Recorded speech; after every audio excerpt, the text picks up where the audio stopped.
MSN football ടോക്സിലേക്ക് ഏവർക്കും സ്വാഗതം. ബാഴ്സലോണയുടെ യുവതാരമായ അൻസു ഫാത്തിയെ ഫ്രഞ്ച് ക്ലബ്ബായ AS മൊണാക്കോ സ്വന്തമാക്കാൻ ഇപ്പോൾ ഒരുങ്ങുന്നു. ഇപ്പോൾ നടക്കുന്ന ചർച്ചകൾ അനുസരിച്ച് ഈ ട്രാൻസ്ഫർ ഒരു ലോൺ അടിസ്ഥാനത്തിൽ ആയിരിക്കും.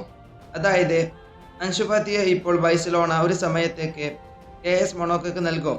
പിന്നീട് അത് പൂർണ്ണമായി സ്വന്തമാക്കാനുള്ള അവർക്ക് അവകാശവും ഇതിൽ ഉണ്ടാകും.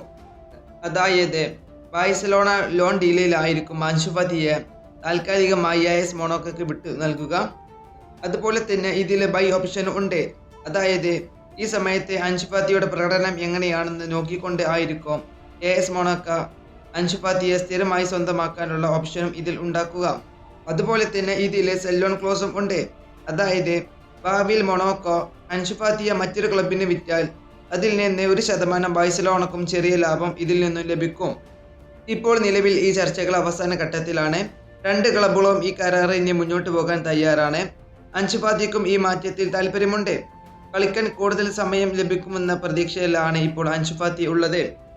നമുക്കറിയാം അൻസു ഫാത്തി ബാഴ്സലോണ വിട്ടു പോകാനുള്ള മെയിൻ കാരണം എന്തെന്ന് വെച്ചാൽ അൻസു ഫാത്തിക്ക് ബാഴ്സലോണയിൽ സ്ഥിരമായി കളിക്കാൻ അവസരമില്ലാത്തതാണ് പ്രധാന കാരണം. അതുപോലെ തന്നെ മറ്റൊരു പുതിയ ക്ലബ്ബ് ചൂസ് ചെയ്യാനുള്ള മെയിൻ കാരണം എന്തെന്ന് വെച്ചാൽ അവിടെ ശ്രദ്ധിക്കപ്പെടാനാണ് അൻസു ഫാത്തി ഇപ്പോൾ ശ്രമിക്കുന്നത്. ഈ വീഡിയോ ഇവിടെ അവസാനിപ്പിക്കുന്നു. ഫുട്ബോൾ ലോകത്തെ കൂടുതൽ വിശേഷങ്ങളുമായി അടുത്ത വീഡിയോയിൽ വീണ്ടും കാണാം.